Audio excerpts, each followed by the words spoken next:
Hello, everyone, and welcome to episode 46 of the NTS Podcast. I made sure I said that correct. I've kind of got like that muscle memory now of just whizzing through the UK League chat intro, and I was really worried I'd mess it up, so that's a good start that we didn't. And obviously joined, as ever, by my co-host. Looking around, Lee, it looks a little bit different, doesn't it?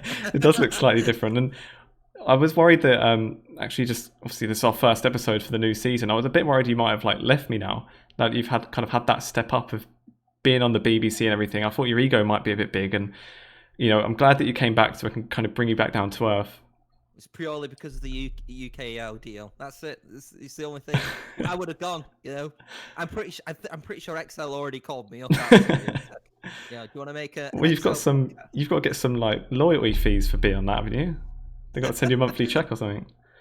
Well, thank God Alex invited us on then. Well, obviously, like you're saying, it's a change of scenery. We're streaming now at the UKEL, and all a bit different, a little bit new graphics and everything, kind of a big overhaul. So excited to get started. And what a better way to start than with a tier list as well. Just get probably a few people that haven't seen us before, maybe haven't watched an episode, and then we'll just maybe just piss them all off within the first hour and a half of them seeing us. Maybe before we get quite stuck in, we'll just go through a little bit of news that's happened, because there's obviously been a few weeks since we've done an episode now, and a few things happened since then. And one of them being with the UKEL, with the return of Munster, which I'm pretty sure no one saw coming. I definitely didn't. I remember when I saw the tweet of it, I literally did a double take. I thought it was just a meme someone had done, and then I saw it was the real UKEL account, and I was like, what is going on? And then it was obviously real, and they've returned. What are your kind of thoughts on that? Because seeing that, it was kind of reassuring, really, because everyone, I think, had the view that seeing like a big sports team come in and get scammed basically would be quite a big turn off to others, and to see them kind of make the return and give it another go themselves is, I think, quite reassuring that at least they believe in it and they see a future there, especially considering they have to start at the lowest level. I was worried when I first saw the announcement, and this was pure like first impressions. I was like, oh no, have they not like learnt their lesson? And then I read it, and they specifically said, no, we're gonna do this on our own. And I was like, you know what? I'm glad they've done that route, because I'm glad that they've actually learned from this and been like, no, we're just gonna do it ourselves. Like, we don't need, it's not like you're taking over like an LEC team or anything like that. You don't kind of need to have this massive professional structure. You can create your own at this scene and at this level. Yeah. And I agree. I think having them in the UKL is great. I think you can already tell by the reaction, I think, from the announcement tweet. Like, it got announced. The tweet was very, very popular anyway, because I think people just enjoyed the fact that they have not only kind of come back to League of Legends and gone to League of Legends, but started at the bottom and are kind of working their way up. And there's obviously, now we can kind of say it, Phelan no longer going to be in the UKLC. It's also nice to actually see then Phelan not in the UKLC and then Munster in the UKEL, because I would have thought that would be very weird if I'd saw Phelan in the UKLC. The only disappointment with that is just imagine that storyline when Munster win the UKEL playoffs, end up in the promotion relegation against Phelan and knock them out of the UKLC. But so that's the kind of only unfortunate thing, maybe, that we won't see that happen. But definitely good news in general. I think as well, other good news as well is Bulldogs. Like, I'm so happy to see Bulldogs go up. Obviously, with Phelan leaving, there was a spot available in the UKLC. It was between, I believe, Nerd Rage and Bulldogs. It was, and Bulldogs came out victorious. And I'm really happy to see Bulldogs in. They're an organization where, genuinely, if you follow British League of Legends esports, you know them. And again, they were another team which kind of essentially they dropped off a little bit, and I think now they're starting to rebuild themselves a little bit more in League of Legends, and it's good to see, and it's good to see them stick with that and work their way forward. And so I can't wait to see them in the UKLC. Definitely. Right. With that, then, I think maybe we'll just crack on to the tier list. Otherwise, we kind of spoke a bit off air, but maybe a bit worried we might take quite a long time, as we usually do with the tier list. I think our last one, especially the full open that had so many teams, literally went for like 2 hours. So if anyone's not seen our tier list, what normally happens is we'll run through the NLC. This must be our fifth tier list I think we've done. Maybe. I think we did a couple with the UKLC, and then we did the Fall Open, and then we've done the NLC, and I think this might be our like fourth or fifth one. What we'll do is we'll talk. We've done. I would say I've done the most research I've ever done in a podcast. And I'll still 20 minutes research you did this time. And I swear to you, we'll get to a couple teams and I'll be like, I have no idea who these guys are. Like I tried to find clips, I've tried to find something, but obviously with the league the way it is, it's the joyous moment. We kind of have to still write our own narratives, and I love that because then I get a barrage situation. And if people don't know what a barrage situation is, it's when I say that a team isn't very good and absolutely proves me wrong because I didn't know anything about them. And I feel like there's going to be a couple of those. So let's obviously start with the NLC podcast, and let's start with Barrage. Yes, Lee. Hold on. Where are we putting Barrage? Before that, we'll get ready. We're going to do a quick transition. This is the higher level of broadcasting that we've got now with the UKEL, and hopefully this goes smoothly. Here we go. Oh, nice. Worked seamlessly. Did it work okay? It worked fine. So because this is actually going to be a bit different to our other tier lists as well, where before we've just had our own ones each, and what we're going to try and do is agree on one. So we'll see how that goes. With Barrage then, to get started, do you want to go first on Barrage? So Barrage, we're going to be we'll go through what the team is right now. So it is Mummus, it is Debu, Random, Kievo, and Sefa, and then Surza as the coach. I am obviously we'll go through individual players a little bit, but my overall take with Barrage is that I'm very happy with how this squad is. I think this is actually a really powerful and really strong squad. There are a couple obviously familiar names in there. Obviously, you look at Kievo, Sefa, and Mummus being two. Random is someone who I've heard of like quite recently around the scene as someone who's quite highly rated and highly regarded. The only probably one I'm a bit unsure of for me is Debu, but he looks like a player who at the level which he's been performing at has been performing very well, and it's kind of like this time to step up into kind of like a major region. So my overall thoughts with Barrage is actually it's really good, but I don't know if you want to give some overall thoughts, and then we'll go player by player because I've got some interesting things about some of these players. I think they look pretty decent. Yeah, I'll say where I put them, and well, you can obviously see for those that are watching with a screen version, if you like. We're doing S+ to D, which is I think usually what we do. I've got them in B, so roundabout in the middle. Should be in playoffs, I think. And I think it should be like fairly comfortably playoffs as well. And yeah, what do you reckon? I've got him in A, because, right? Okay, so I want to go. Let's go through player by player, and then I'll tell you why. So, Mummus, Mummus is brilliant. I love Mummus. Mummus didn't have the greatest time in Nordavind. Let's be honest. I think a lot of these players at Nordavind just didn't gel. Like there was that team should have been so much better, in my opinion, than what it actually was. And not even just the placing of which they were in the NLC, because they still made it into the playoffs, like which is probably what a lot of people were expecting anyway. It wasn't like they completely fell off, but when we saw them play, there wasn't that kind of same energy and that same hype as what I was expecting when reading the players off that list last split. But I think Mummus is like a very, very consistent player. He's a player where if he's on his game, he can be brilliant. You know, we've seen it at MnM. We've even seen it at I think it was like Vivo Kiev in the Brazilian second tier. He got them promoted through that, and arguably should have probably played in the Brazilian first tier at that point.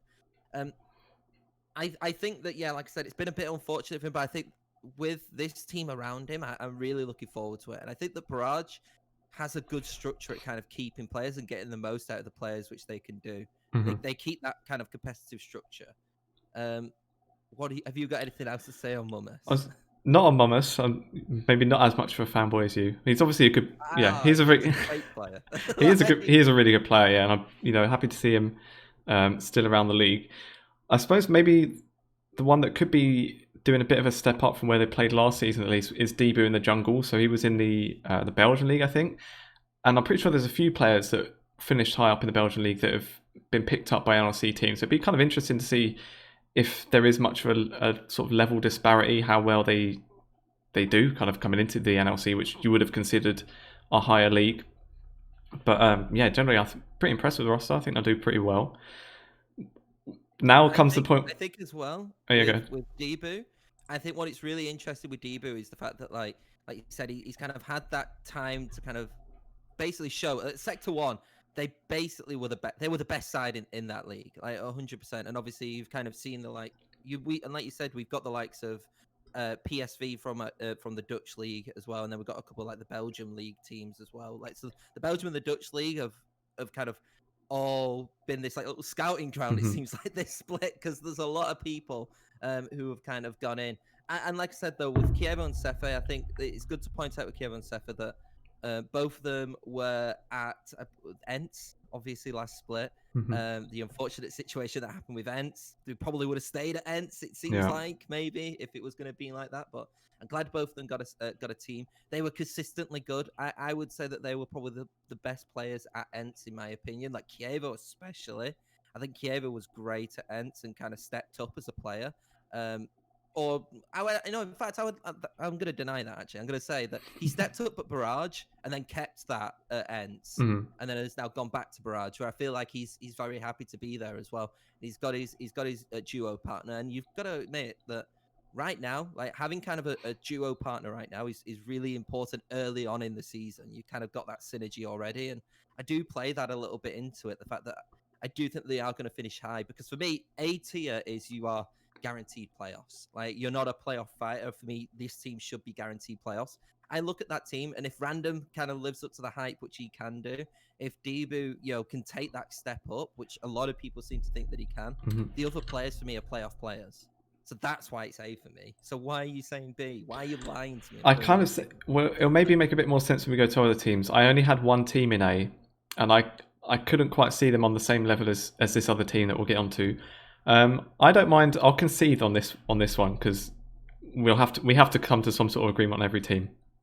So Barrage. So basically, what you're saying is, Tom, when you're wrong on another, I get the next one. I agree. Okay, fine. We'll I'm see. okay with it. Oh, let's also point out Surza as well. I think we Yeah. mentioned it a little bit. Like, Surza, great coach.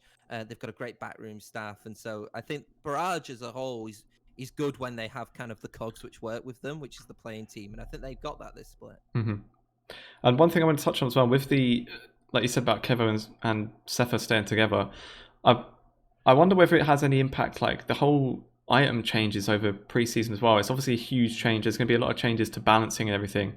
And with that, it could even be that like existing synergies could be as as important as ever, really, when everything else is a bit more sort of up in the air right now. So yeah, especially the bot lane, definitely looking out for Barrage. And yeah, A tier. I don't mind that one. I think they're a decent team. I wasn't more than happy to have them in A. Keep me happy. We've got to keep me happy. I do. I think this is the. Is this the most confident I've been in Barrage? Probably is. I think it probably is. Yeah. It's the best roster I've seen them have on paper, at least, since we've been following. So yeah, there we go, A tier. Let's move on then to BTXL. I think this is one we should agree on. I've got them in S plus. Right? Yes, I've got them S plus. And is it a surprise for them to be an S plus? Literally, their top laner just played at Worlds. How ridiculous is it? And obviously, we'll get onto like the likes of Forbidden and stuff later on as well. How outrageous is it that Arome is not in the LAC? And I've heard someone say it was on some other kind of show I think I was listening to, and the fact that like if Mad Lions had not gone to Worlds, Arome and Shadow would probably be in the LEC still. And it's like more or less just from struggling at Worlds that for some reason no one's picked them up, or no sort of half decent team at least that they'd want to join pick them up. But it's just crazy. Yeah. Well, I think the craziest thing is because I look at Finn, for example, and no hate on Finn, but if you had to pick between Arome and Finn, if I'm like CLG and I'm picking a Western player, I'd pick Arome over Finn. I wouldn't go for Finn. For me, Arome is actually a great top laner, and yes, he didn't perform well at Worlds, and yes, he might have been like the weaker player, the weakest player probably in Mad Lions, but like you're still the weakest player of a team which made it to Worlds when you've got the likes of Origin, now Astralis, who basically like crumbled. You had Schalke, you had a lot of and all of Origin's players got on other teams as well. Yeah, exactly. So for me, like Arome not being in the LEC is stupid, and Arome kind of being in the NLC is just so weird. And for me, I don't want to. I hate, obviously, because I remember flashbacks are coming of when XL kind of had this idea of when they first came into the LEC and they're like, we're going to do this 10-man roster, and I'm like, is this kind of like saying that they're going to do this without actually saying it? Because Arome, for me, like, if Kaiser doesn't, if Cry, sorry, doesn't do very well, like, I'd clearly see Arome going up there. Kind of same with Macroon as well. With a lot of these players, I could genuinely see replacements going in. Arome obviously is a standout, but for me, I think you've got to look at the fact of Macroon, though. I think Macroon, a lot of people are already saying that he's going to be a future LEC player. Well, I saw a lot of people saying that he should have been ahead of Dan in the first place. So I disagree with that personally, but like I do think that he is kind of close to that level already. So normally when you replace someone like Taxa, who is, let's be honest, been absolutely brilliant in the NLC, there's not really been any problems with Taxa. So when you replace him with someone who I've actually no, I could see that. We'll get it with Fnatic. There's a couple of Fnatic as well where I'm like, how have they let this guy go? And then suddenly this other player comes in. I'm like, oh, it makes sense. Yeah.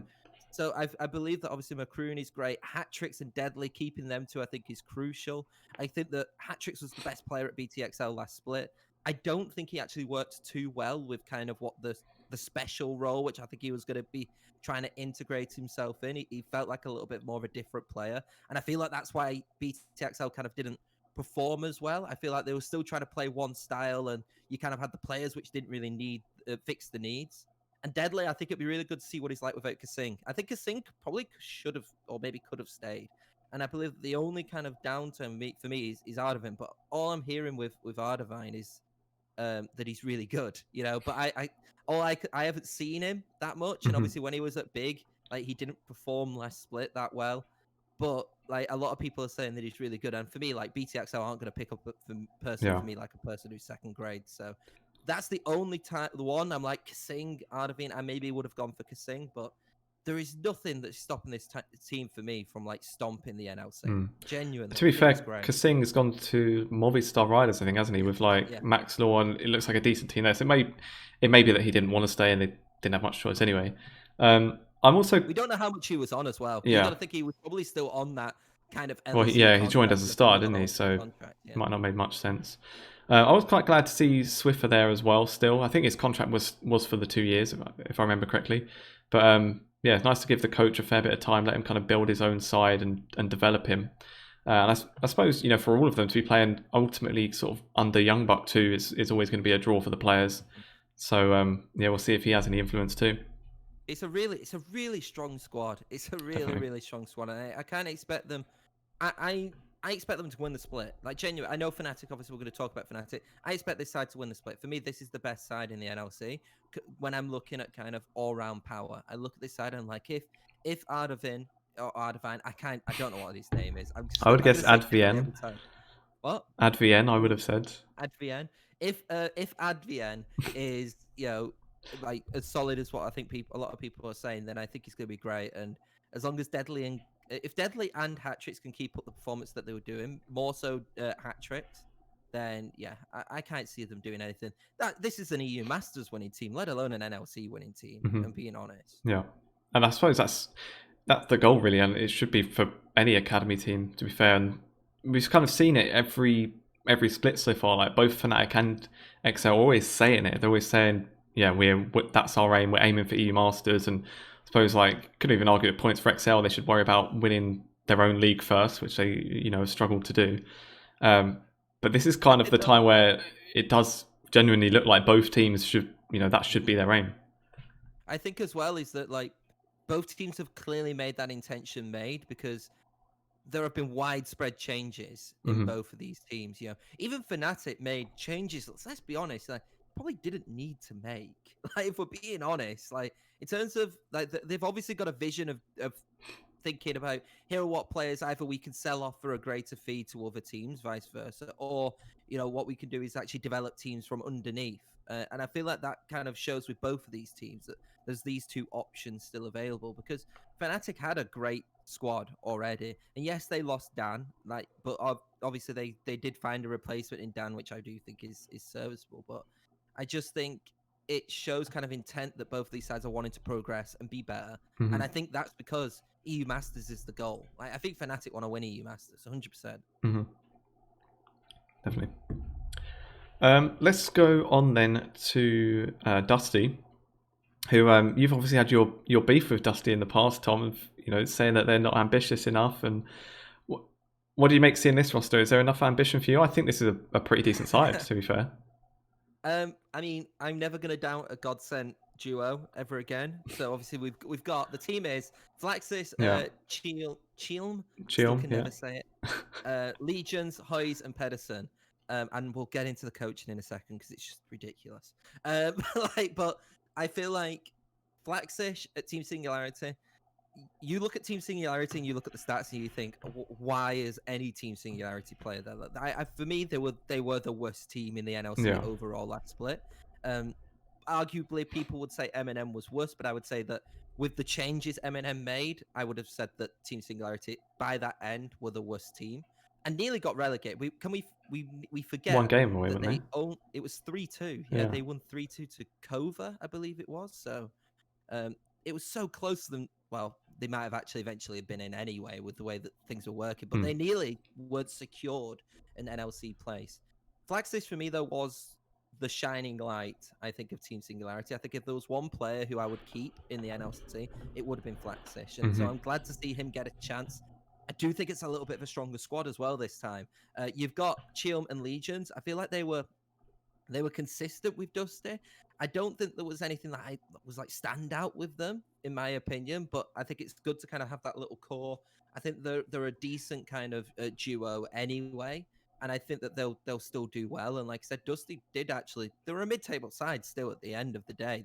They weren't someone who we ever thought was in threat of relegation. There was just I didn't feel like they would ever kind of push on to the playoffs. And then you got Hoys and Pedersen, who I believe had an unbelievable split in the NLC, actually, especially considering the expectations that people had on Godsent, ourselves included. We had them bottom tier.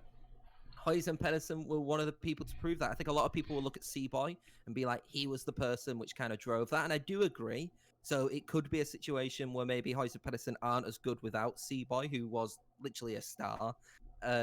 But I do think that they're still going to be consistent. And again, I really rate getting duos and bringing duos in together, especially early on in the split. I think it does help with kind of gaining kind of team trust and getting things together. So I've put them in C. I've praised them, but I have put them in C. I do think that they're like a mid-table side. I still don't think they're pushing for playoffs this split. I had B, so maybe I'm being a bit. Well, we got both of the teams we've been different on. It's like the opposite way around. It's not even like one of us is being harsh and one of us being nice. Yeah, I think they look pretty good. I think what you say about like existing synergies as well, I think obviously a bot lane makes sense to stay together if you can. And sort of that's probably one of the second most important ones after the bot lane is mid jungle. Obviously it has a lot of stuff they do together, would be roams and so on. So yeah, could look pretty decent, I think. I will agree with you in B purely because of the coaching staff. So I would say C, but have you seen their coaching staff, Lee? I can see like Demb and Serenity. So obviously they've got Demb who was there. Yeah. Do you know who Serenity is? No. So Serenity is a 19-year-old LCK Challenger player. He played for Awesome Spear Academy in the LCK Academy last split. And he's just decided just to Dusty does this. They did it with Veigar. They had Veigar in. And I was like, what? How have they got Veigar? He's like with the TSM doing stuff apparently as well, weren't he? Well, Cloud9 now, isn't it? Yeah. So apparently he's taken some time off. He wants to kind of do a bit of coaching, and then he's going to go back to professional play. But like this is a guy who was playing in like LCK Academy, like a Korean player in LCK Academy, 19-year-old, and he's decided he's just going to help coach a team. I'm like, what a weird moment that well, when you say about Veigar as well, I think Dem was there last split with sort of coaching under Veigar, so might have learned a thing or two from him as well, and yeah, good signs.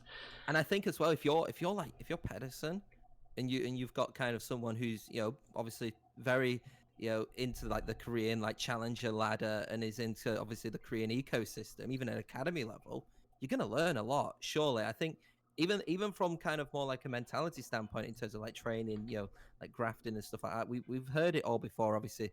Like in Korea, and like the culture within Korea and similar in China, it's like a grind mentality and stuff, and that could work for them. It could help them.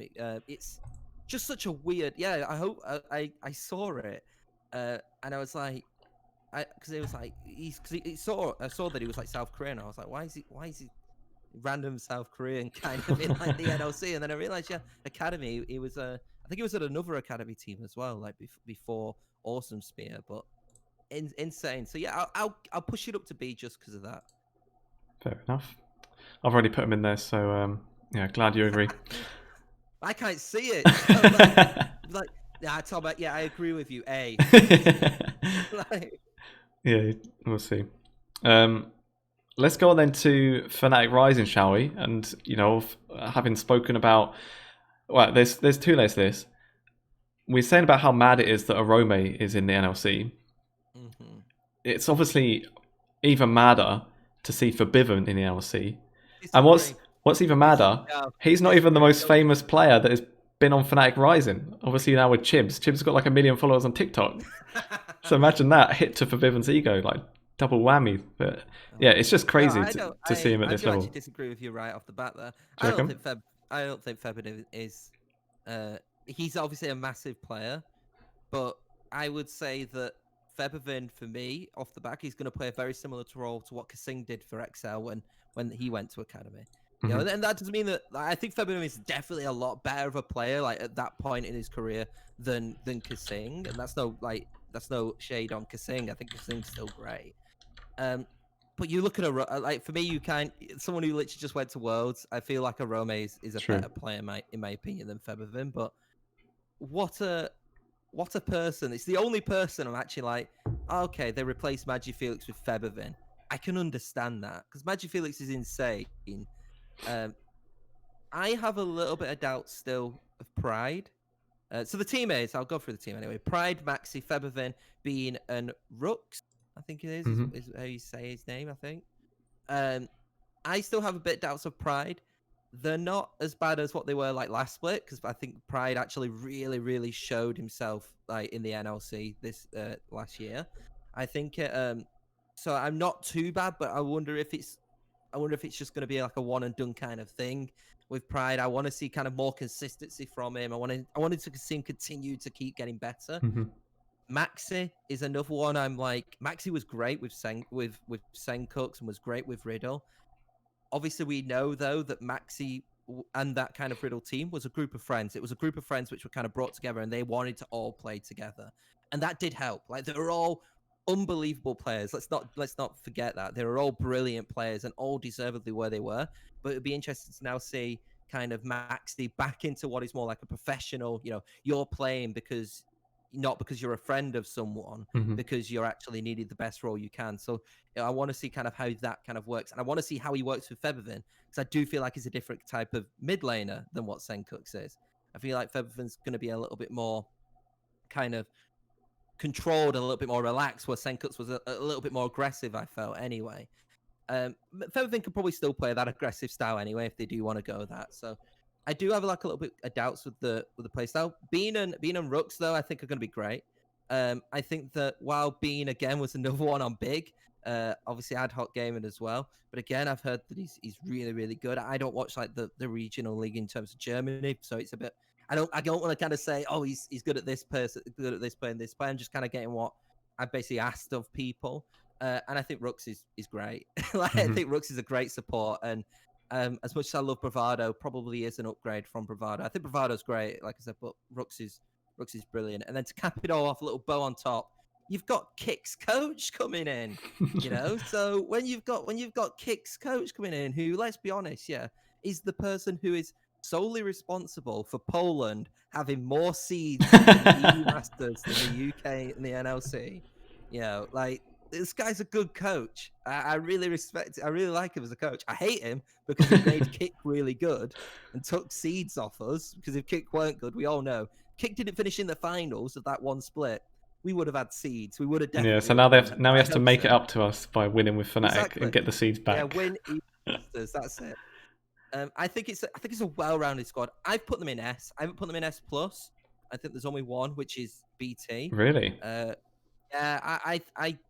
for me, I think BT is like stylistically and kind of all together. I think BT is a better team. What I mean by S and S plus, it's so minuscule, but I just look at kind of you've got LEC ready players already at BTXL, and I still think that Maxi kind of is going to, I think, get to that point, but still needs a little bit of time developing. Featherfin obviously can still probably play in the LEC, but hasn't still had the greatest of time in recent memory through that anyway. But he still probably could play in that position. Pride, I'm not sure if he's like LEC ready. And then I've kind of got Rooks, who I think is probably the only one I'd be like, okay, I could see him jumping in. And then Bean, who I'm unsure of, where I looked at BT and I was like, damn, I could see them in that roster next week. So that's the reason why I put S plus an S, in my opinion.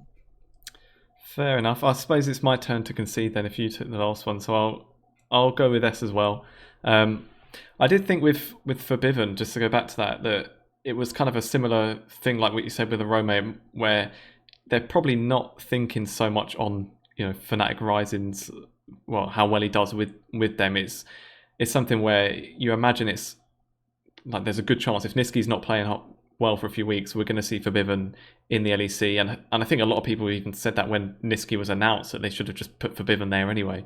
So I think maybe one of those like that. But then at the same time, if that is even the situation, that means Forbidden's got to be playing well for Fnatic Rising to, you know, earn himself that chance. So hopefully we see him step up from where he hasn't maybe been at his best for the last couple of seasons. And yeah, it's a good chance for him to kind of flex his muscles a bit really and show that he does belong back at that level. And I do think that Featherfin is going to make every other player better. Yeah. For me, like from what I've seen of Featherfin anyway, he feels like a person who, you know, he's quite hands-on. He seems quite vocal, and let's be honest, he's used to kind of having just 4 kind of young up-and-coming players kind of around him. Anyway, that's basically what Misfits did to him for the past 2 years. So, you know, I feel like he can do kind of that role and have that role in a team. And I think you do need that in like for an academy roster. Like, you got to think you've still got to kind of develop these players. Like, obviously you want to have the best players, but you want to kind of make sure they develop even better. And Fnatic have clearly thought by having like an experienced head like Featherfin in their team, it's going to hopefully make the rest of the team better as well. So definitely, I'm really looking forward to it, and I could see them winning. Like I said, it's just I looked at that BT and I was like, I kind of just can't put them on the same level at this point. We'll see. To be fair, I think in my mind they were maybe a bit above XL, so we'll see who wins at the end of the split. I should take into account that BT just don't win the split, so I probably should have put that in the caveat. That, yeah, let's see. You know, they are the better team, but they'll still not win. Right? They'll go almost unbeaten the whole split up until the very moment they're 1 game away from winning the split, and then they'll just lose 3 games and lose it. Yeah. They'll all die under Fnatic's Nexus, like, you know, Nexus turret, Nexus. And then I just said Nexus so many times. They'll die under Fnatic's Nexus with like 1 last team fight, and Fnatic will then 3-0 them after that. Yeah, it'd be great. Hopefully not. Let's see. Anyway, let's move on then, shall we? So next we'll go to Godsent. And Godsent is one where obviously last year last split we got them very wrong, as did most people, in fairness. And there was like question marks. There were question marks last time about their recruitment strategy as a whole. Obviously, just picking up like a qualified team for I think it was for the Danish league. And I have a feeling, from what I could kind of gather on Twitter at least, that maybe things weren't quite so smooth this time either. Because I remember seeing that Mikma was kind of given the role of building the roster. From what I guessed, like around him, so I presumed that he would be playing, and then they kind of gave him the choice to bring on the rest of the side. And then I think he left that at some point, so he tweeted them. I don't remember the exact reason, so I'm not, you know, don't take what I'm saying as a direct quote, but he was like, yeah, basically said that he'd left that role and wouldn't be doing the roster after, or wouldn't be with Godsent. So I wonder if that whole change and everything maybe gave them a few hiccups with building the roster, because this is a bit of a tricky one. It was one where I'm not too not too clued up on a lot of these players, so I don't want to be too harsh. I've gone for C tier, just kind of given what I can gather of at least the kind of levels that these guys have played at before. But it's one where I'm kind of expecting it to be a roster of summer to 2020 a little bit. Where that is so mean. C, putting C tier. I agree. I'm going C. Godsent, it is Zombie. I think I just put Zombie. It's not his full name, but I just put Zombie. Indecision, which I am going to say this. Probably the worst name for a jungler. Yes, I had that in my notes as well. Outrageous. He's just setting himself up for the jokes, isn't he? And then you've got Silk, MTS, and Quick Timer. Yeah. Hello, can you hear me? Yes, I think we just bugged out. It's all fine. Right.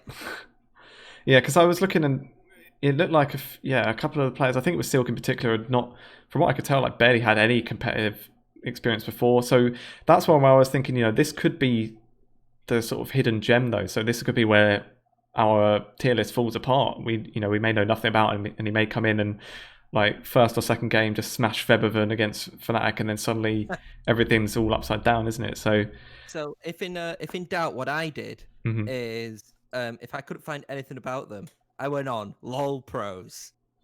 So in LOL Pros, he peaked in Challenger in Season 10. Right now, he's in the top 50 mid laners in Europe. He's currently Master Tier. So clearly a technical and skilled player. That's quite high for, I would say, like for an ERL level, especially in the NLC, considering we've got some players in like Diamond and stuff like that. So I think Silk obviously was ad hoc sub. Indecision was previously unique in the Fall Open. Young player, very young player. So it's like I don't really. It feels like kind of a project. Indecision. It's a bit weird to kind of see a project like this happen in the NLC, but he definitely feels like someone who they've brought in to hopefully develop a little bit. And it reminds me a little bit of Takeset, when Singularity brought in Takeset as like a young player to try and build him up. Didn't really work that well for Team Singularity there, but I'm hoping that things can kind of change a little bit. The one which I'm actually really, really interested with is MTS and Quick Timer. Both of them together. I think that as a duo is really, really interesting. Obviously, MTS was unique in the Fall Open, so you've still got kind of that synergy. I think a couple people, Zombie, Indecision, and MTS were all competing in the Fall Open together. So there's a little bit of synergy hopefully built there. But MTS before that was in Turkey with Galacticos. They finished 5th in the TCL. Now, for anybody who knows, obviously, the Turkish league is so like one year you can have like great talent, and then one year it could be a mess. So we don't even know what 5th kind of looks like in the Turkish league, because there's so much which kind of goes wrong in that league and right at the same time. It's insane. But I think he's actually going to be a decent player, probably at an NLC level, if he can consistently do well. And then you got Quick Timer, and you talk about obviously Belgium and Dutch league. Like, what, I can't say this. Tongue twister. Lowland Lions. Lowland Lions. Say that 5 times really quick. Like, Lowland Lions. Obviously, previously ad hoc gaming, I think in 2018 it said. He won like ESL Mineshaft, which is different than the Premier Tour, but it's still like a top tournament in ESL. This is like 2018. And then he took like a 2-year gap, and then he came to Lowland Lions and smashed it with them. So it felt like he was on like a rise, kind of took a break for 2 years. I don't actually know why. It could have been like education or something. Most likely it probably is, or he just decided just to take a break. And then he's gone into obviously the Belgian league, smashed it, and this feels like now it's kind of like here's the step back up to like I don't want to say a proper ERL, but like a top tier ERL. So I'm really looking forward to see how kind of them two do. The reason why I put C and not D, because I feel like you could actually look at these players and they could be a D tier side, unfortunately, because there is just a lot of uncertainty with a couple of these players. I just feel like obviously you've got MTS, you've got Quick Timer, and I do feel like there's that little synergy, a little bit like a Godsent roster which we had last split, which could actually help. I do think Indecision has got to prove himself though, and I think that's going to be really interesting because obviously I believe you've talked about obviously the meta. Jungler is so much more important, I feel like, in this meta than what it has been kind of even in the past. So I look at that and I think Indecision's got kind of a lot a lot of pressure to be put on him if he wants to do well. I could see them doing okay though. Mm-hmm. Yeah, it's definitely the one where I was like hesitantly putting them fairly low and thinking like, I just know I'm going to end up wrong. Kind of where, yeah, like exactly like with Godsent last year, where we just don't really know. Well, actually, with Godsent last year, we were more confident, I think, that they were going to be crap, and then they weren't. So this one, I was kind of thinking. Yeah, because they were all going to go into the challenge this evening, like Denmark and stuff. And we were like, oh, of course, this team's not. At least there was something where we were like, well, if they were at a level where they would compete like that, then maybe they wouldn't be good enough. And we were completely wrong. Yeah. Like, but it's all vendetta. And one thing we haven't mentioned. Well, one thing we haven't mentioned, if on the topic of coaches, is Just John as well, the old XL coach that was there with Ferndog. I'm pretty sure this is like his return to coaching after he was doing like a videographer stuff with XL. So yeah, it'd be interesting to see him kind of stamp his mark on it as well. And that it could be, for someone returning to coaching, could even be maybe better to have a team like this where there are a few bit more sort of unheard of players, or those that haven't played at a higher level, where you can maybe mold them a bit more, and maybe that kind of helps them actually get a decent identity and start picking up some wins. We'll see. So yeah, I think as well, like, so let's go on to 2. Yeah, I guess you wanted to say we're going on to the next one. What were you going to say? Because I would say that these next 2 are definitely, in my opinion, in the zone of, yeah, I don't know a lot. Like, I felt like I didn't know a lot on Godsent, but goddamn, Granit and KOVA. Like... Yeah, so let's go to Granit then. I've sort of gone for the same sort of tactic as I did in the full open, when if I didn't know any players, I just kind of lumped them in D, and we'll see how they do. So I've gone D tier for Granit, and I don't think this one's even so far-fetched. If you look at it, I'm pretty sure, so just to go through the roster, so you got top lane Tamoz, I hope I'm saying it right, jungler Galban, mid Sahira, ADC Mishigu, and support Dr. Chaos. And for what I can work out, Galban, Sahira, and Mishigu have got like basically no experience on teams. And then, and I'm thinking like, what do I even go off of on this? So like, for us who we don't have, like, we have some inside information and stuff, but like we don't know if there's nothing available on these players. Like, and I said this, if in doubt, I went to LoL Pros. I went to Sahira's LoL Pro. I couldn't even find anything on LoL Pro. So it's like, so I'm really just out. Yeah, because also it's like sometimes, because I think a lot of time you see people doing tier lists, it is like players that are in the league or around the league, and they actually play against them in solo queue, and they've got an idea from that. We're completely blind. I've gone D tier. Have you been a bit nicer, or? No, I've gone D tier. So I'm going to read you, because I've got a description for every player. Yeah. So okay. for Tamoz, I put no idea about this player, in all honesty. Looking at his stats, they didn't seem mega impressive, not going to lie. 2.59 KDA in the LFL Division 2, which in my opinion doesn't seem great for an NLC caliber player. So yeah, I feel that's quite harsh, but it's the only thing I could really find. Like, for me, like, it might be the case, and we've said this time and time again, that you could still be a good player playing for a bad team. So obviously, unless you're like watching it, unfortunately, I wasn't watching the French Division 2. Unfortunately, you know, like I don't think I should have been. Lack of dedication, Tom. So like, I could be wrong, but like, if that's kind of like the caliber of players, and then you've got, like you said, Galban, who right now is D1 on LoL Pros, but did peak at Grandmaster, so it could be actually a really decent player. Played in like the Greek League 2nd Division, I think it was most recently. Yeah, Sahira, literally found nothing on him. I'd love people to tweet me to tell me a little bit about him, actually. I'd really appreciate that. Misaku is currently Master Tier, peak Grandmaster. He is top 34 in EU bot laners, though, actually, right now in the season. So that's pretty cool. Yeah. And then Dr. Chaos was like played in like lower league teams in like the Swish divisions and stuff like that, it seems. Like, again, like Master Tier, peaks in Grandmaster. So it's like, these could actually just be good players who they've just picked up because they're actually mechanically really good, and, you know, could actually work out. But how could we put them above any other team who we kind of at least know the quantity of? I think that's the problem. And we do have to open this out by saying it might not even be Granit's fault. And I hope these players do really well. It could be a Godsent Well, situation. what I kind of have presumed has happened, and this is obviously speculation, I guess that they had this team and then Ents dropped out, and then that's obviously when Granit got given the spot. And I presume that they either had this team or had most of it, and at that point it was so late in the day as well that, you know, a lot of teams would have been finished already, and they probably didn't have much chance to get other players, or they may have even had contracts already signed up or written up and signed with these players, and didn't have a choice even if they did want to make a last minute change. Yeah, because Granit was like the last team to kind of get the actual, like, you go ahead in terms of going in. You know, they thought they were going to be playing in Telia again.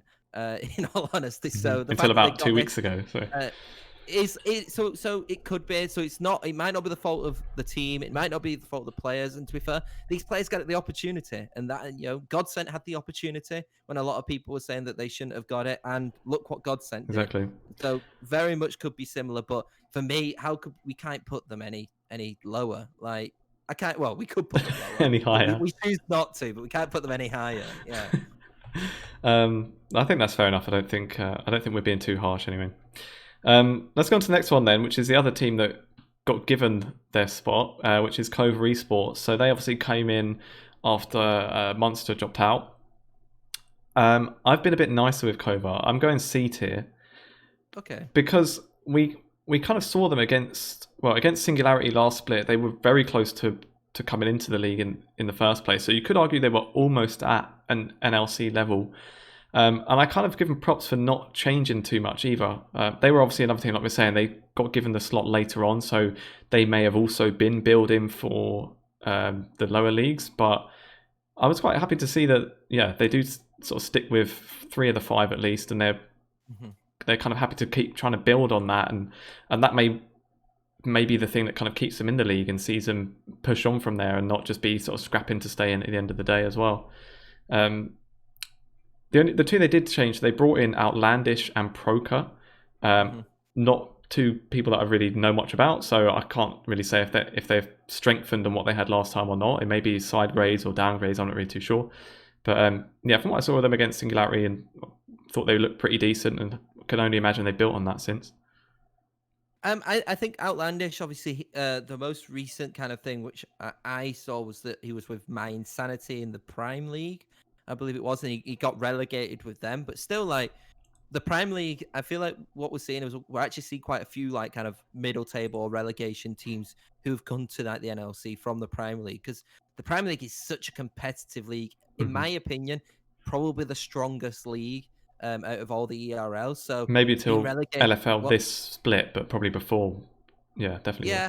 Yeah, that's what I mean. So I would even say, though, like, you look at actually the Prime League overall, though, I still think if you go off strength by strength of each team, I still think the Prime League is the top league.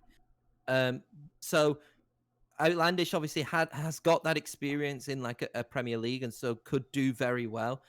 Proka won the 2020 Hit Point Winter, which is, like, I think, like the Bolton's kind of championship. So he's still got a caliber of kind of winning. The Baltics obviously is a little bit of a lower region than the NLC, but it's not too much anyway. And like you said, you know, they've kept Tatue, Sherney, and Tiara as well from KOVA as well, I believe, isn't it? Yeah, they've all remained with KOVA. So I do think that actually this could be a squad which I've got wrong. I have put them in D tier still, because I still think that there actually might be a bit of a gap between the other teams. I don't think there actually is a side which is weaker than what Team Singularity was last split. And so I actually look at that and I think because I think everybody else is strengthened, or a lot of them actually, a few of them are strengthened anyway, it might be a little bit more difficult for KOVA this time around, even with the 2 new additions. I will concede, though, and I could put them in C tier for you, because I do think that I could be wrong, especially having, like, the 3 synergy, especially getting so close to getting promoted last split. Deservedly did get to go in this split after the months that I feel like we've had this discussion before. It should have been them. Like, I don't know why a UK team should have gone up. This team won Telia Masters, so they deserve to kind of go up. And they were clearly on a lot of these players were clearly on the cusp of being NLC players anyway. And so this is kind of their chance again to show. So I will push it up to C, actually, if you want to. Yeah, we'll go C then. I'm pretty And happy with that. the coach, man from Bulldogs, isn't it? They've got the coach, former Bulldogs coach, UKEL represent, and then now suddenly got promoted. But yeah, UKEL, Castle Mid, well That's how done. it goes. In the NLC, up the Bulldogs. All right then, let's go on the topic of UK esports and UK teams. Then, next up is MnM.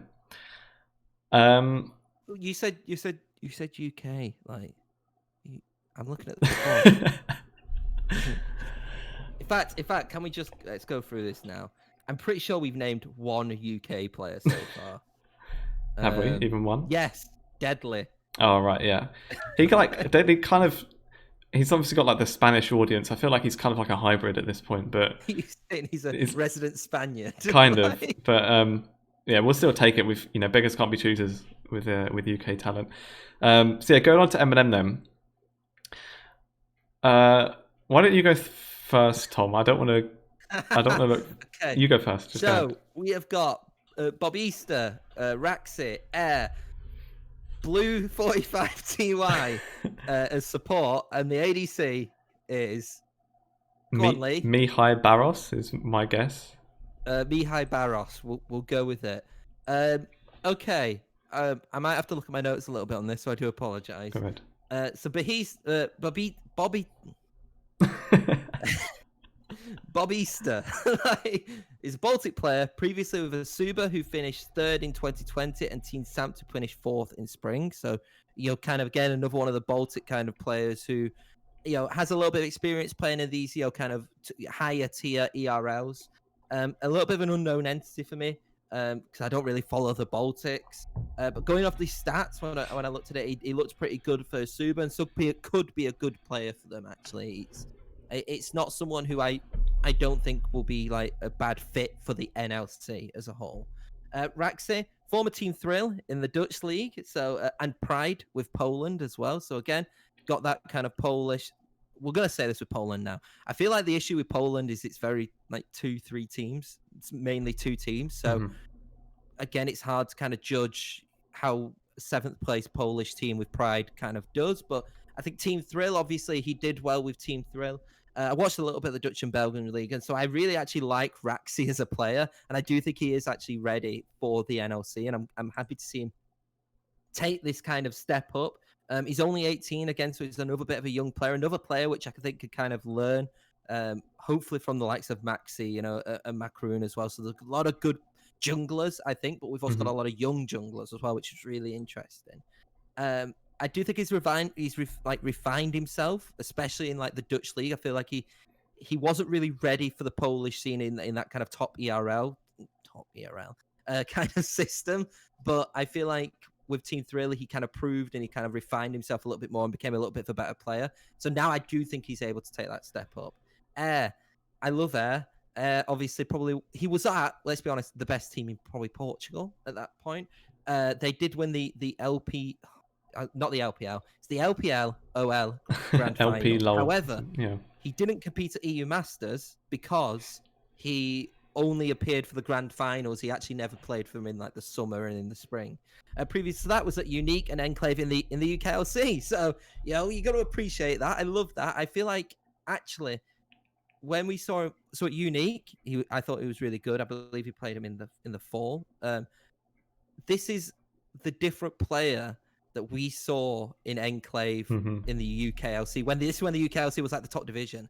So I'm really actually happy to see kind of develop as a player. I think in Portugal especially, like I said, he really developed. I think he's actually going to come along a lot better, and he's going to be a lot of a better player than what we saw at Air. Milia Barros is probably the unknown entity for me, kind of in the lower leagues, it seems a lot. Currently, again, if in doubt, LOL pros. Currently Diamond 1. Peaked at Grandmaster last year. I would say that he's probably the weakest link if I had to pick one. Blue T45, we're nearly there, Lee, don't you? Former Gentleman Gaming player, so again, 4th in Poland in the playoffs, so actually really good split, I would say, in Poland as well. MnM have faith to kind of commit to him a little bit more, which I feel is good. D1 currently Grandmaster. No, sorry, that was on the other one. Had a lot of experience competing in the Ultra Liga with GG, Barrage Esports, Diablo Chess. Played for Bulldogs way back in 2018 as well in the Forge of Champions, which I appreciate. So after going through all that, C. Got there in the end. God, this was one, yeah. It's your fault. You told me to go through it. This is what I have the most notes on.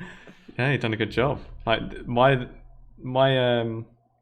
is not anywhere near as extensive as that. Mine was kind of like, well, really, Air is the only player when I looked at this team, I was thinking like, no, I don't think I recognise any of those. And I was thinking, wait, Air, that name rings a bell. Yeah.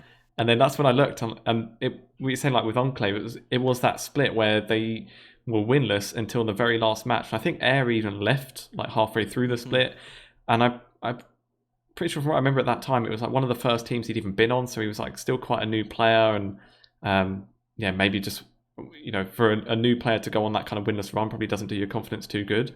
So I was kind of happy to see his name still floating around, and I had a look and saw that he's had obviously success since then. Won the Swedish league, I think it was. So yeah, it was one of those where I didn't really know of the players much. I'd not really seen any of them play except for Air, and obviously at that time was, like you said, probably a different player than he is now. So I was going to have D tier, but with you doing probably more research, let me have like a 10-minute monologue and then put the D tier. Well, I was gonna concede, Tom. So with you obviously having done the much better research on it, I'm more than happy to go with that. And I did research. That doesn't mean it was any better. Like you can't confirm that. You could definitely not confirm if it was better research or not until they finish bottom in the split. Well, I'm gonna put them in C then anyway, because I don't want to see a UK team in the lowest tier, even if they don't have any UK players. I'm pretty sure there is one UK team and they're not from the UK. We'll get onto them shortly, don't worry. But on the topic of UK players, though, the next team that we'll go on to does at least have one, and I'd argue it's probably like maybe after Mummus, your second favourite, isn't it? So we've got. I think. It's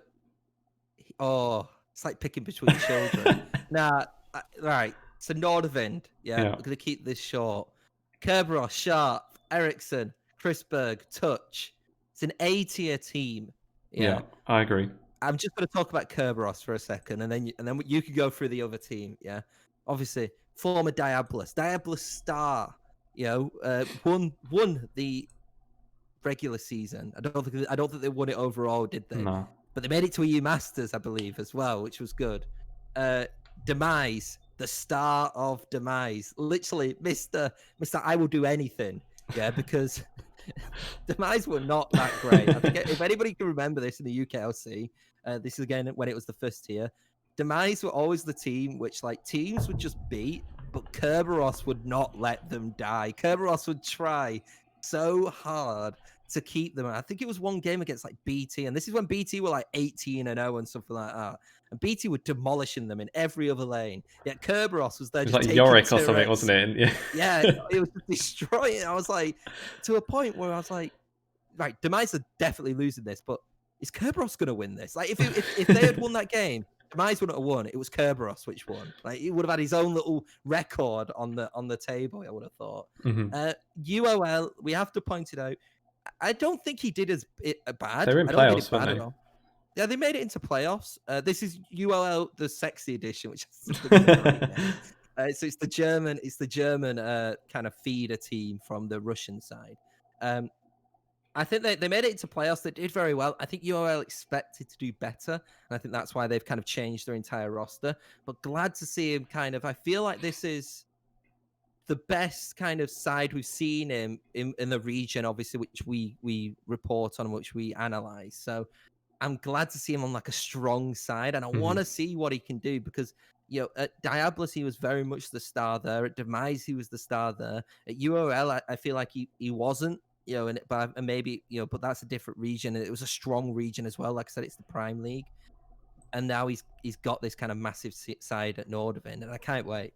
Yeah, I think I'm buzzing to see him back, and especially at this time with the item changes and everything, and it might take a while to work out exactly what the meta's like. I'm just waiting for Kerberos to put out some sort of madness.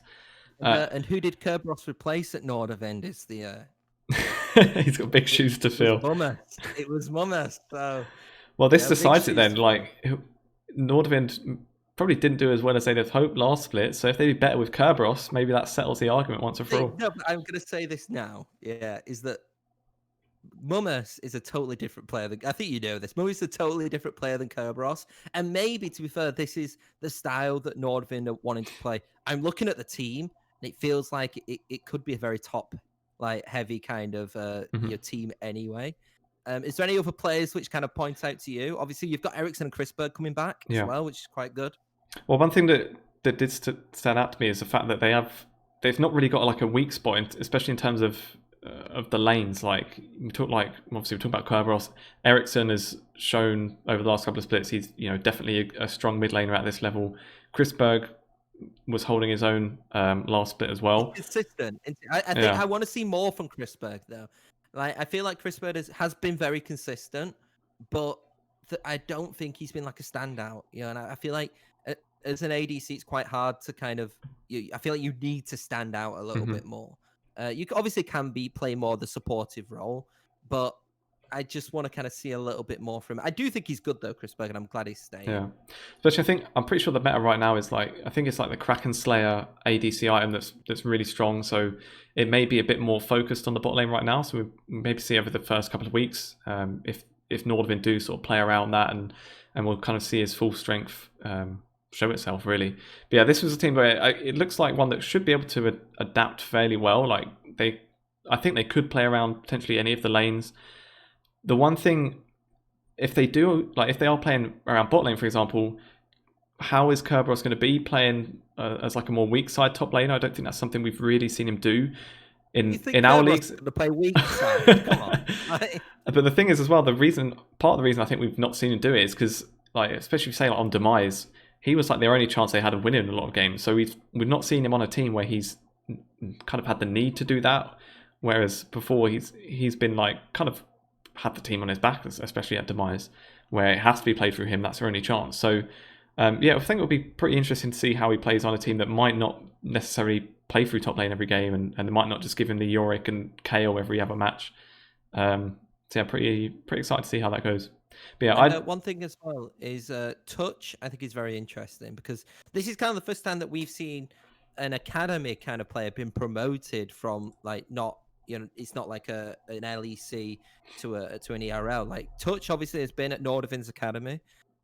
Obviously performed very well. They made it into Telemasters, didn't they? And there was that whole thing is, what if Nordavind win Telemasters? Like what happens there with that spot? And I think DreamHack might have been a little bit worried when they saw an academy team go up there. But I think Touch does deserve to go up. I think he's actually been very consistent. He's a player which they clearly believe in and they've clearly give a shot to. And so you would also expect him and Chrisberg to have already been playing together with it being an academy, kind of your main roster thing anyway. So hopefully there's some synergy there.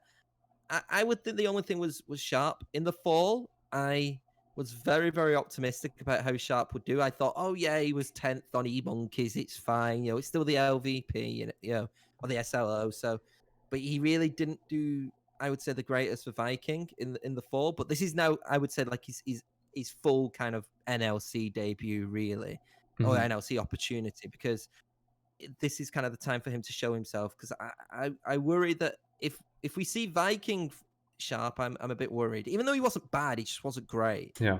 He's the only kind of weak spot I kind of see. That and maybe if Touch is a bit out of depth. Yeah. I think there probably would be like getting some of his first experience at this kind of level. It may be it's a fair bit of pressure, to be fair, like being in a team where there's not really like we're saying, not particularly a weak lane anywhere. So there's no one that he's going to have to be sort of like, I don't know, like focusing elsewhere to certain lanes to help them out or anything.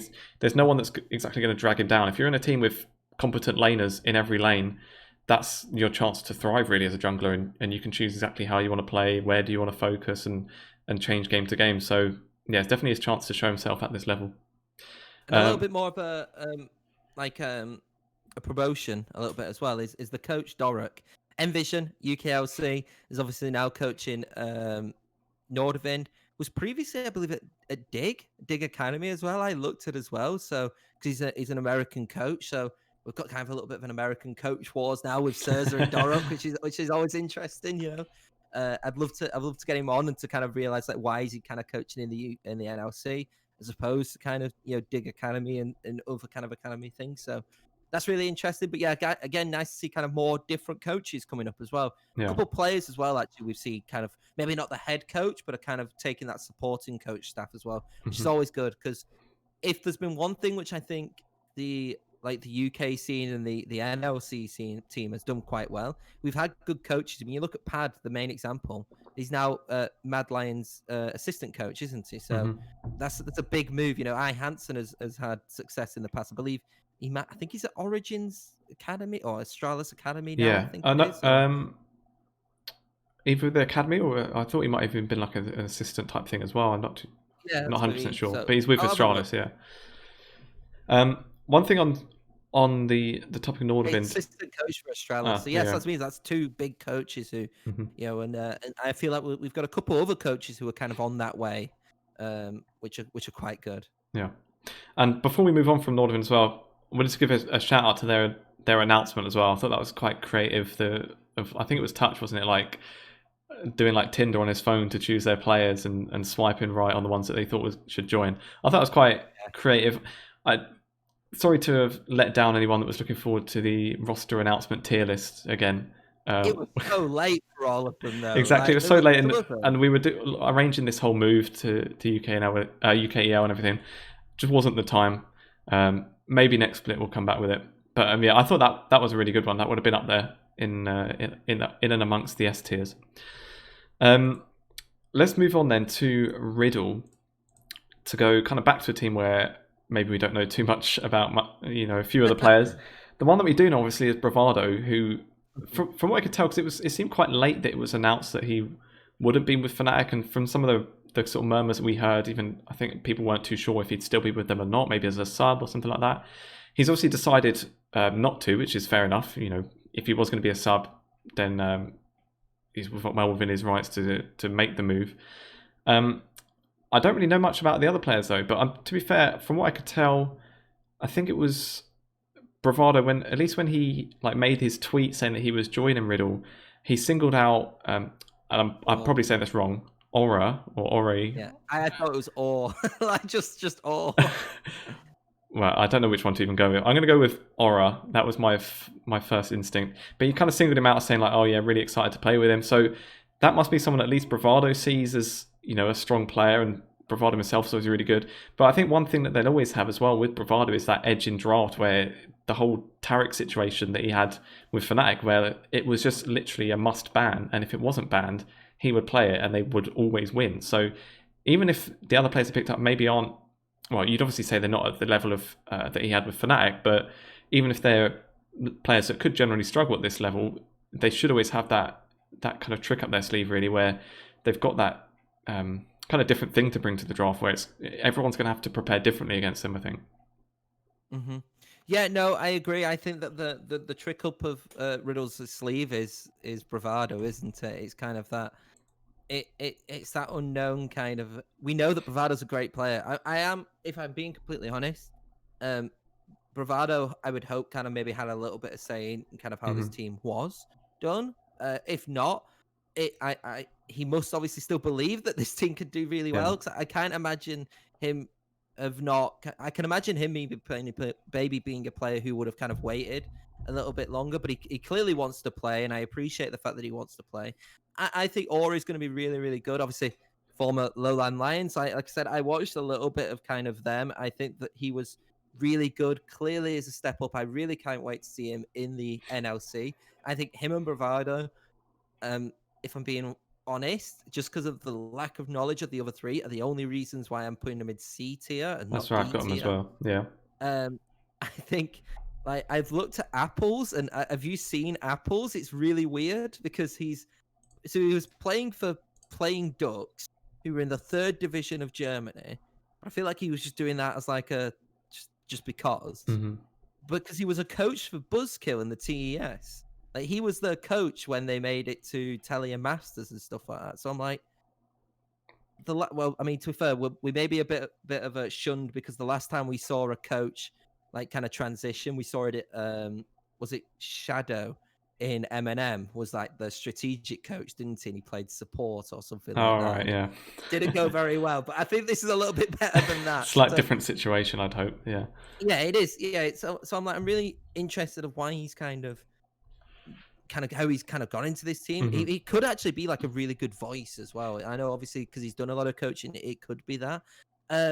Pavklin played in like the Greek league. Kets, former My Sanity, we've already talked about that, got relegated in the Prime League, so it's a little bit like, you know, was he just kind of one of the bad players, one of the good players in a bad team? Mhm. So it's the three of them are really unknown entities. But then I'm like, I look at Aurum Bravado and I just really think that it's going to be good. And then you've got, I think it's STXRM, and I don't know how you would say that. Usually those kind of names, I think the X is like replacing something else.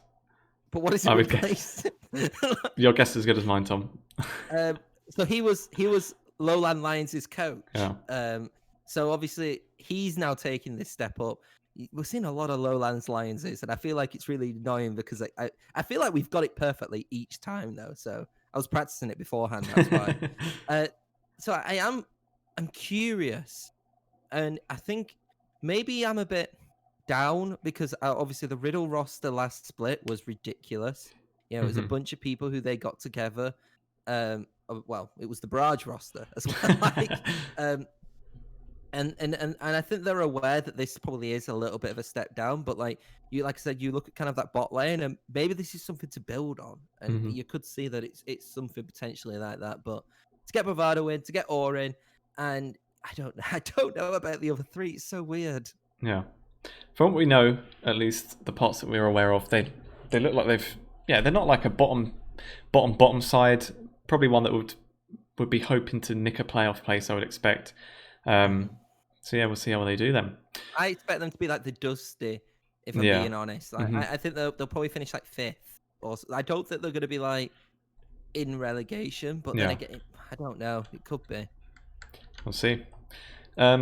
Next, then, let's move on to what isn't technically a UK team, but is what you're saying earlier is kind of the only UK team. It's a UK team. I think it's definitely a UK literally team. the UK team in the NLC, and I think it was Prosfair who is their support that said it best. So I think when their roster was announced, it quadrupled the number of UK players that were in the league.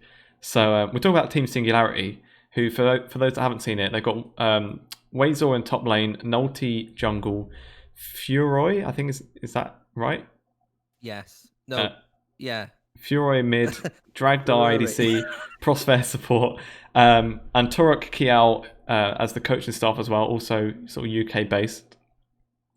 Well, firstly, obviously, I think I could say for you as well, Tom, that we're glad to see some UK players in the league. Without this roster, they might have literally just been deadly, or if one or two of these had made it onto other teams as well.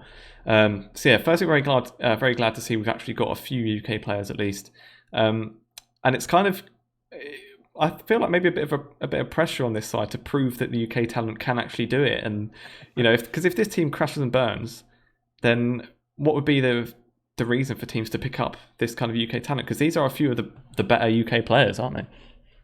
Yeah, no, 100%. Obviously, the three are Nulty, Dragdar, and Prosper.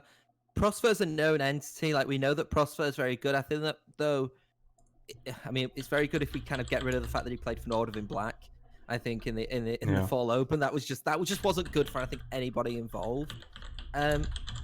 Prosper is a really, really good player. I think he's a great mechanical player. I do think he kind of does need a good team around him, and so it'll be interesting to see how he does with this side, because it's not Fnatic. Let's be honest, and it's maybe in terms of maybe even skill level, it's not even probably like Envision, and stuff like that. It's a little bit lower than that, if I'm being honest. Dragdar, was presented by the UKEL. Dragdar, obviously. Everybody who watches the UKL should know him. Resolve got promoted with them. Made it to the UKLC with them. Obviously not competing with them in the UKLC because he's got the massive step up straight up to the NLC, which is really, it's good to see. From from a British standpoint, it's really good to see. I can imagine like a couple other people, if we had like a Nordic equivalent of us two, I feel like they might be a bit like, how kind of thing, because you look at kind of like third division to first division, you think that how has he kind of jumped that far? But I'm really happy to see him. Obviously, we've seen him prior with Demise, with at Hybrid as well. He's developed a lot since Demise. We were talking about kind of Demise like before with like Kerberos and stuff like that. I don't think he was. I don't know if he was on the same roster as that. I think he was just the year before. No, I think he was. But it was when their team was struggling. They like chopped and changed it. They had like him and Rabstar playing at one point, who were both ADCs. When he was playing Demise, Dragdar was playing support, I remember. So now he's an ADC. He's in actually his proper position. He was playing the same time that Fafuri was playing with Demise as well. So that's a little bit interesting to see them both in the same team together, both from Demise. Fafuri, PSV Esports. I actually rate him as a player. Again, another player I think. This whole squad for me feels like players who have developed a little bit, and then you've kind of got Nolte and Prosper who are kind of the known entities. Wizar tricked last year. I think Wizar. I thought Wizar was actually great. Yeah, genuinely, I'm surprised to not see him at tricked. What? Azir top first game, wasn't it? Like, so he's not afraid to pull out something weird either. Yeah. I think I'm really happy to see him in. I think he's a great player. I think Tricked as a whole, actually, all of their players did really well. Glad to see him in. I'm optimistic about this squad.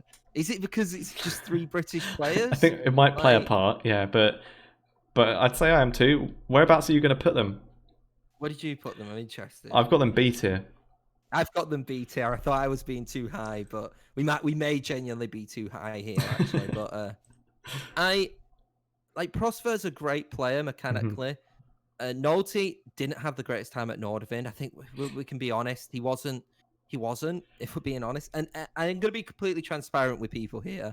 If you had told me that there was going to be a UK jungler, or only one kind of UK jungler coming in, I wouldn't have thought it was Nolte. I would have thought it was Soft. It just going off performances. But Nolte's got his chance. Nolte's got the opportunity, and I'm glad to see him still get it. I do rate him still as a player. Yeah. I think they'll make playoffs. I actually do think they'll make playoffs. I just think maybe I'm being a bit too optimistic about the UK lads, but we need to do it for the UK. Exactly. It needs to happen. No, I think it looks a decent team. Like this, I think maybe the one that you might question a bit is maybe Dragdar. Obviously, that is quite a step up. But then, seeing as he's playing with Prosper, you imagine Prosper's put his trust in him, and Prosper is obviously a really good player. So, yeah, quite optimistic. I think they'll do all right. And we have to be optimistic. With it being like the only team with all the UK talent, we have to be optimistic as the UK representatives. Oh, by the way, Random I don't know when this was, but Random said on Twitch, when are we doing a player tier list? And I replied to that, Random, and said, we are currently like an hour and a half into this team tier list. If we did a player one, God, it would take... We'd be at this time tomorrow, I think. So unfortunately not. Let's crack on then, so we don't. I might do one on Twitter though. I genuinely might do one on Twitter. I think that'd be fun. Go for it. Follow NT6 Podcast Twitter. Yeah. Exactly. So we've got one team left then after that, which is Tricked, which mentioned they obviously did really well last split, and that was under Pad's guidance. They haven't kind of kept the Pad squad together, which is fair enough. But the trifecta is broken. Yeah. Yeah. So I think Achu has stuck with them. I think is he the only one that was there last time still? So they've got it's only Achu. Yeah. They've got top lane Nilla, jungle Flipper, mid Paulson, ADC Achu, support Baloo. We love the fact that it's Achu Baloo. Like that's the bot lane. Very good. And just Achu Baloo. To be fair, with losing Pad as the coach, obviously maybe a bit of a worry that he was obviously one of the better coaches in the league. You'd have to say they've replaced him with a more than capable coach with Vendetto. So this is the one where I definitely didn't want to undersell these guys. With obviously most of them played in the NLC last bit anyway, and they all looked fairly decent. Baloo is a player I've not really seen much of, and also from what I can see, he maybe hasn't played much in general. And I did the LoL Pros trick, and I don't think he was. From what I remember, his peak I don't think was particularly high. I didn't know exactly where it was, but I remember not thinking it was too high for like a rookie that maybe has that mechanical skill to come in. But yeah, definitely with Vendetto, it's shown that he's probably one of the better coaches in the league. I wouldn't be surprised even he's, you know, kind of the next pad really to maybe make that jump up at some point soon. Yeah. I think I put on my notes for Vendetto in all caps, look what he did with Godsent. Exactly. So like I think that kind of I think he's a really, really good player. I think on the blue note, the one obviously of note is Unique. Very close to the NLC promotion tournament with Unique. So he was there and thereabouts in kind of around that Telia like sphere this year. So he could be a player where people maybe have looked at him and thought he deserves kind of a chance to step up, because let's be honest, when you finish like in the semi-finals of the NLC promotion tournament, you know, and not the semi-finals, the NLC semi-finals of Telia Masters, like where do you kind of go from there if you don't go into the NLC? You kind of just go into the same place you are. So maybe they thought he was good enough to go up. The only one I'm a bit iffy with is Poulsen. Obviously, Dusty.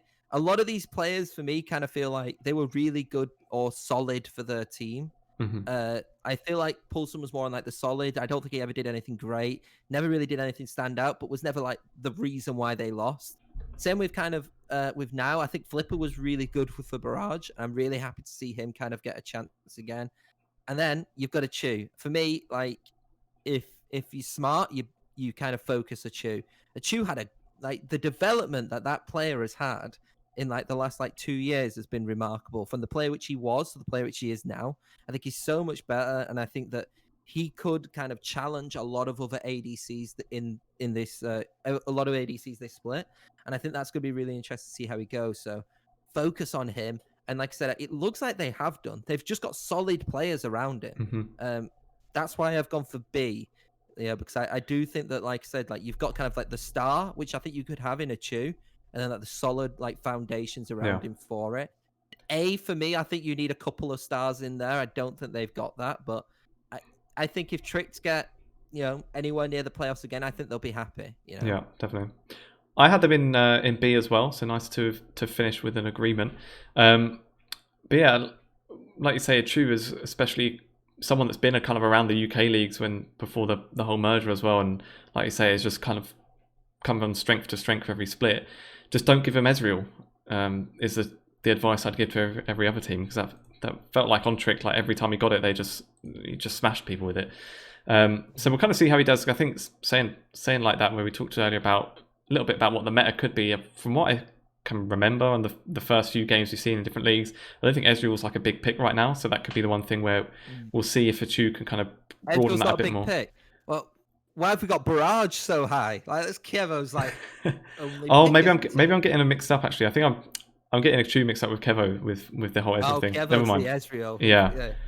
In the fantasy NLC, they said if they don't play this champion, you could play the other champion. And I'm like, oh, Kevo's not going to play another champion. So I wish I could have just stuck with, he's going to play Ezreal. I love him on Ezreal though. Never stop. Exactly. Never stop playing Ezreal. He'll make it meta. Don't worry.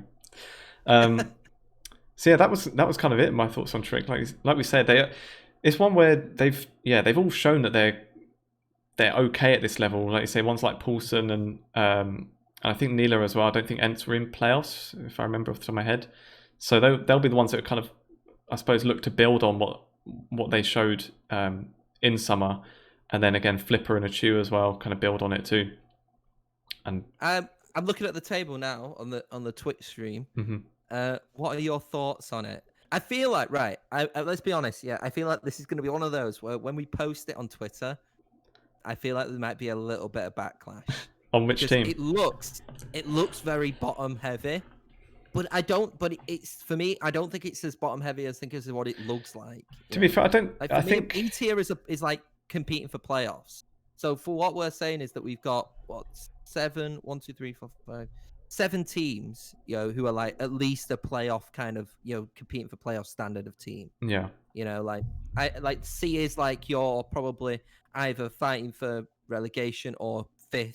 And I don't think we're too bad. I don't think we're massively bad.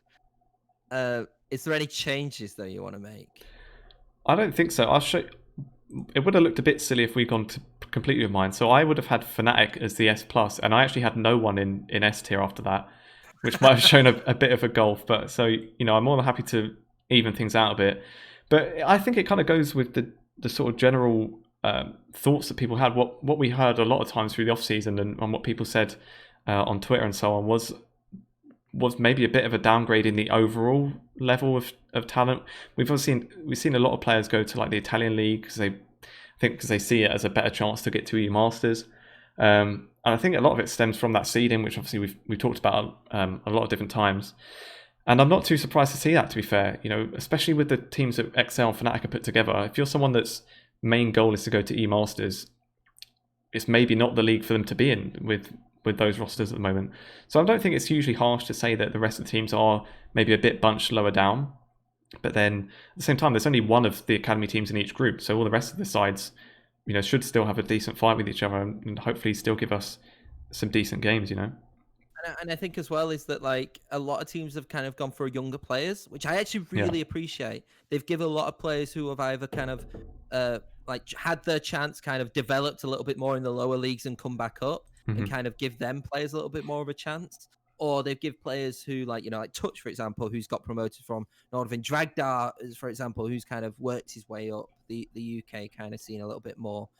Indecision, there's a few like really young players kind of coming into this league who could potentially prove us all wrong. And if we ever did, which we were not going to do because it would take even longer, if we did like a mid-season kind of review of this tier list, I feel like we would be wrong on a couple of these because I do think that some of these players are going to perform better than what we expect them to, but just off the level that we've seen right now, we can't judge that. Yeah, I think I don't think we're obviously there's always going to be one or two teams that everyone gets wrong, to be fair. So I'm more than welcome to be wrong on as many of them as I am. We have to be. So yeah, I'm excited to see it get started. And before we start to finish up, then let's go through a few predictions for the first week. Obviously, everyone the favorite part of the week, I think, every time is doing the predictions and seeing how wrong we get with that. Now, the tier list, we can only be wrong once. A little bit more. We'd normally be a little bit more detailed with the predictions. Yeah. But considering we've talked for a long time already, yes, we kind of talked about the teams while we're doing it, so we're going to be a little bit more short and sharp. Yeah, especially with the first week. Like, what more can you do other than just predict whichever team you had higher in your tier list? So I feel like that's kind of the main thing you do. So I feel like stylistic can also help. Like if you think that one team stylistically matches someone as well, but that's also guessing. So let's jump into it because I'm the current tier list. I'm the current predictions champion, am I? No, did I not win it? It was the guests that beat us both. So now is our chance to. I so much as well last split. I remember. Overconfidence. And it was when you got. I think it was. I have a feeling Spring. Maybe did you win when you pulled out the Fnatic reverse sweep in the final? No, that made me not go last. Oh, I believe that was second. Never mind then. Well, let's jump into it then. So the first game to start off the new season then is XL against Nordavind. I had XL. Massive. I have XL, but that's a massive game. That's genuinely a game. I know we said we're not going to talk about too much, but I'm going to talk about this one now. Like, that is one of those games where it could change every single tier list. Like, if Nordavind smash BT, then you're like, oh, okay. Are they S plus, in my opinion, if they lose to Nordavind? Probably not, if I'm being honest. I know that's obviously an overreaction, but like that could genuinely be what could happen. I think BT are going to win that. It's a tough game for Nordavind to start with, though, unfortunately. But I suppose it's one where, if they've got to play XL twice, you may as well get one of them out of the way in the first week. And I'd say probably every game after that, they'd be favourites for, really. We've put them in A tier, and the only team above them is XL Fnatic. So, I think for them, a good chance to show, what they're capable of, really, and put up a decent performance and show that they should maybe be up there on that level. So we'll see. The next game after that is Tricked against Dusty. I had Tricked. This was one, I think, one of the ones where we've kind of got them in the same tier. So it could be a bit of a more difficult one to call at the moment until, like we say, we've seen them play in a few games. What are your thoughts? I'm gonna go for Dusty. Never doubt the Godsent duo. And I was incredibly harsh on Dusty last Yeah, week. but then so Tricked have got Vendetto, so... What? But... Oh, yeah. It's like kryptonite. No, we'll go for Dusty. I think Dusty actually might win this one. I think they have a lot more synergy coming into this game than I think what Tricks could, which could actually be very pivotal right at the beginning. Yeah, definitely.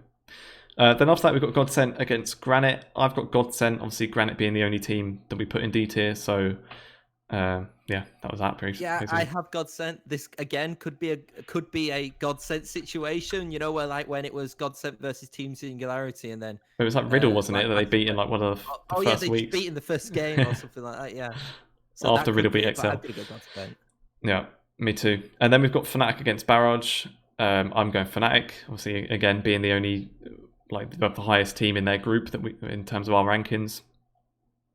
I'm gonna go Fnatic, right? Because I'm like, imagine if Everton lost his first game. Like, just imagine.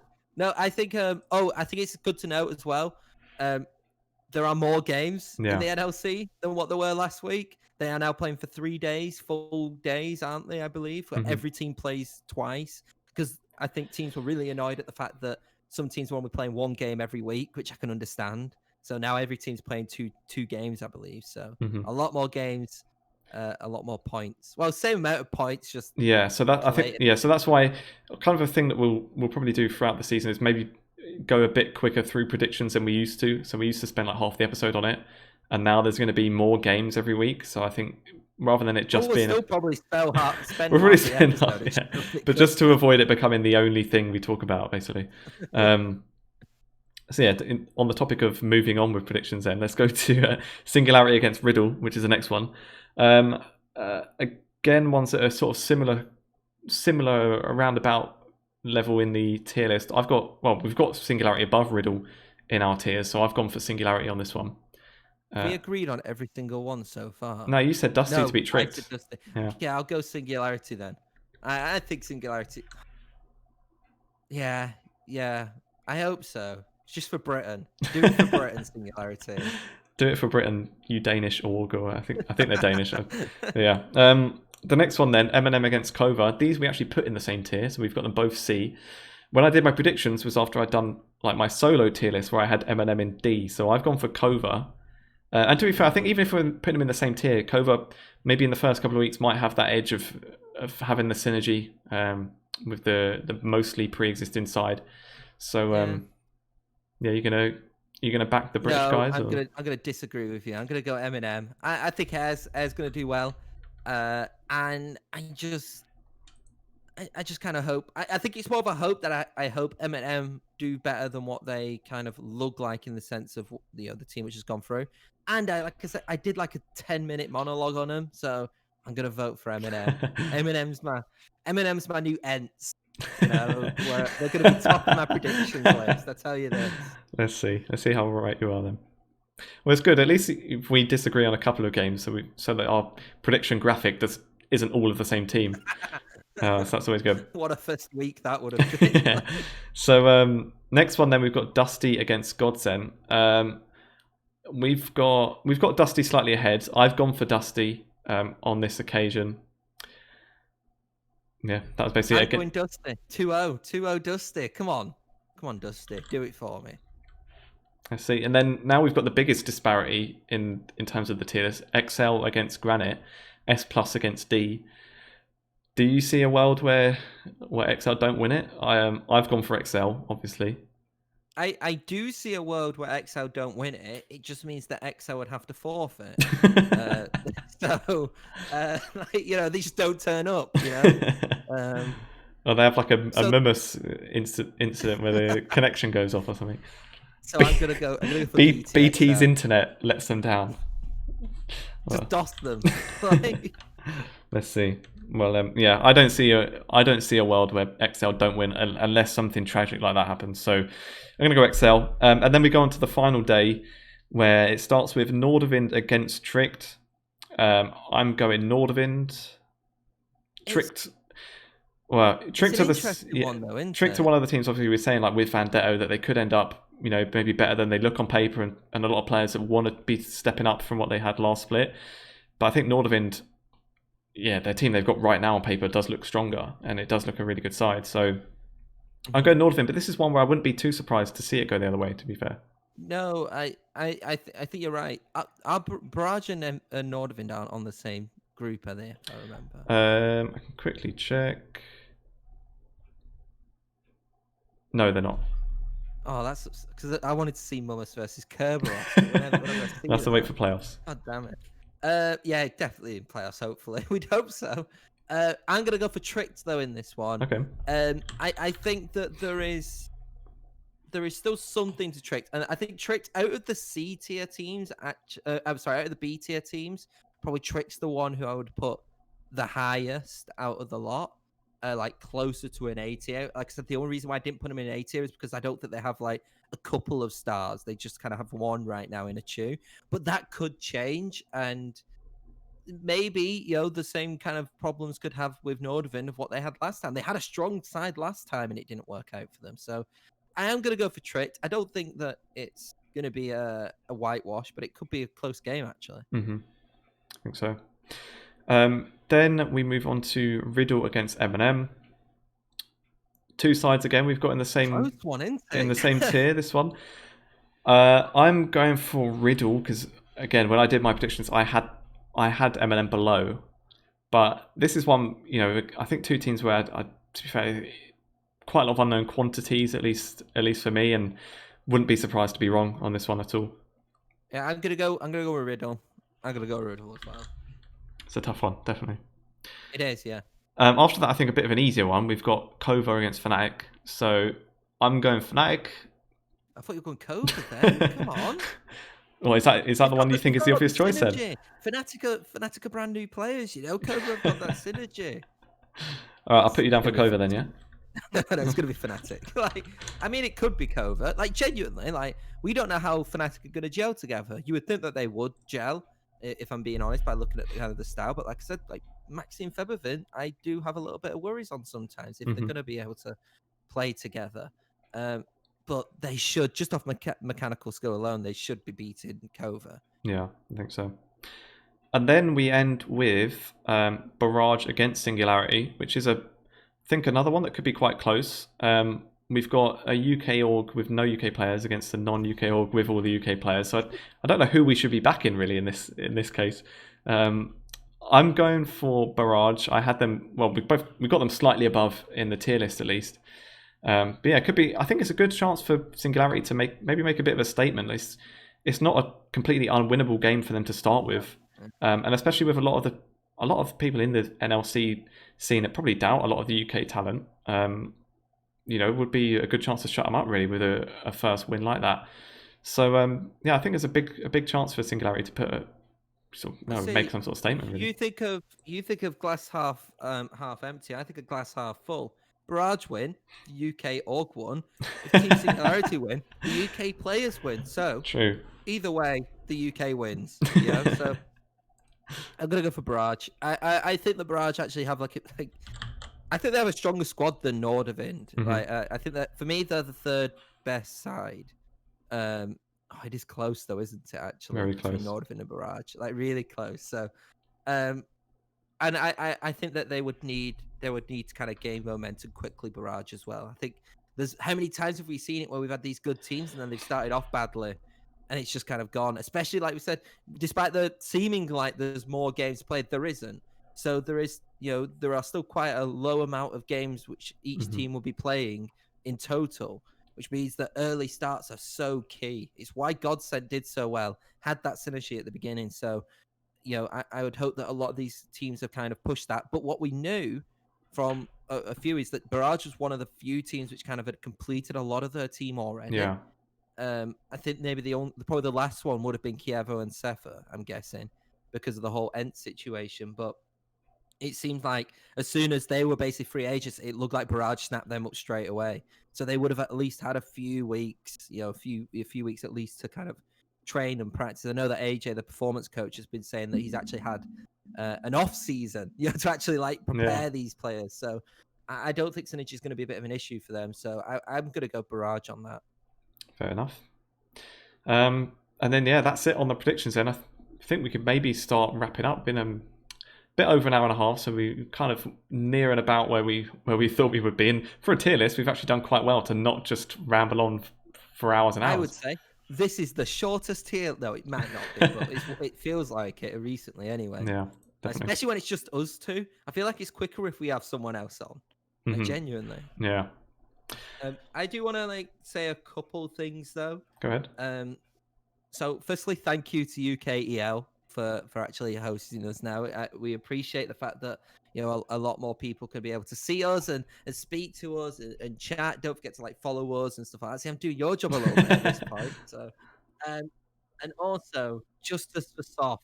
Come on, let's see Soft destroy the UKLC. Because I believe he's with Resolve. Yeah, and they've got a decent team as well. Let's see him in the NLC again, because Soft deserves NLC. It would be interesting actually to know what kind of team he was meant to be on, because I think it was him, and I'm pretty sure him and Yusa, from what it kind of looks like, the way they've explained how they both had an opportunity and it fell through at the last second. So you kind of get the idea maybe there was some sort of roster being built, presumably in the NLC, that has then just not gone ahead, and that's why they've dropped down to the UKL.